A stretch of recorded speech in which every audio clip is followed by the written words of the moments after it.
Bravo à Sabrina qui a été tirée au sort ce matin et qui remporte donc le casque SMS Audio Star Wars First Edition.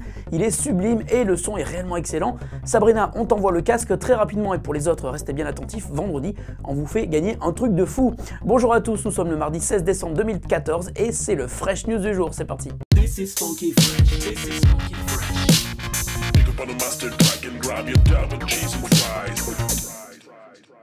Petit à petit et depuis qu'il a racheté Nokia pour gérer seule la marque Lumia, Microsoft rattrape son retard sur ses concurrents. Le constructeur vient de présenter l'application Lumia Gesture en bêta.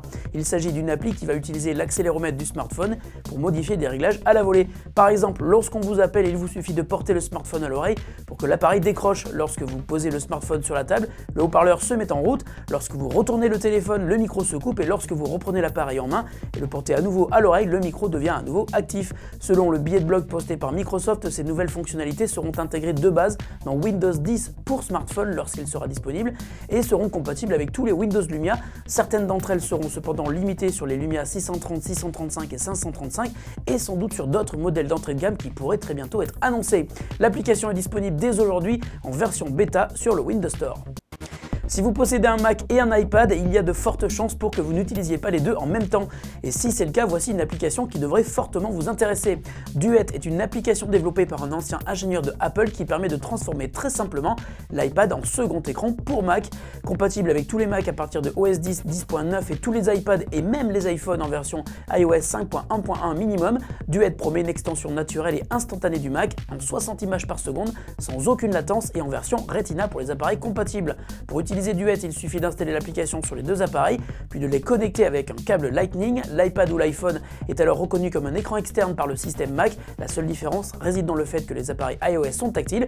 Vous pouvez ainsi interagir comme si vous possédiez un dispositif de pointage classique, comme une souris ou un trackpad. À l'heure actuelle, le développeur de Duet indique qu'il n'est possible d'utiliser qu'un seul appareil comme second écran, mais le support multi-écran est déjà prévu dans une prochaine version. A noter que Duet n'est pas encore dispo pour tous, mais l'appli devrait débarquer dans quelques jours sur l'App Store.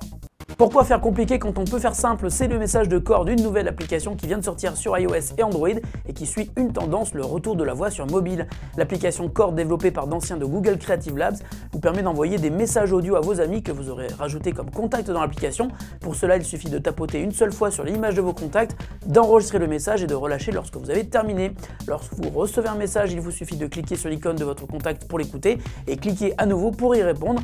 Attention, il faudra être bref, chaque message a une durée maximum de 12 secondes. L'appli souhaite volontairement garder un aspect simple et clair et ne comporte ainsi que 3 écrans, celui des 12 contacts préférés, celui des 100 derniers messages et la page des favoris. Et il est aussi possible d'envoyer le lien d'un message à un ami. Et on ne peut s'empêcher de penser que cette application serait parfaite sur Android Wear et Apple Watch. On peut parier qu'une telle déclinaison est déjà prévue. Dispo sur iOS et Android et gratuite, Cord est notre appli coup de cœur du jour. La question du jour nous vient de Laurent qui nous demandait en début de semaine quand est-ce que l'arrivée de Android 5 était prévue sur son LG G3 dont il est super content et il a raison. Eh bien, mon cher Laurent, c'est fait, Android 5 Lollipop commence à être déployé en Europe et les premiers utilisateurs français ont reçu hier soir leur mise à jour OTA. Si ce n'est pas encore fait pour toi, fais une recherche manuellement de mise à jour dans les paramètres du G3 et tu verras une proposition sympathique de la part de LG que tu ne pourras pas refuser. Enfin, si tu peux, mais je crois que c'est pas ce que tu cherches. Pour tous les autres, soyez patients, la mise à jour Android 5 arrive sur vos smartphones très bientôt. On vous indiquera les disponibilités au rythme des sorties. Je sais que vous êtes par exemple très nombreux à l'attendre sur Samsung. À suivre. Publicis est la 3e agence de communication dans le monde et comme chaque année se fait remarquer ce matin avec ses vœux numériques et si nous en parlons aujourd'hui, c'est pour souligner l'aspect innovant de cette carte de vœux 2015. Publicis propose ainsi une expérience interactive où votre smartphone contrôle une animation sur votre ordinateur et à la fin du jeu, vous pourrez même effectuer une donation à la fondation Make-A-Wish qui réalise les souhaits des enfants malades. Belle initiative qu'il était intéressant de souligner.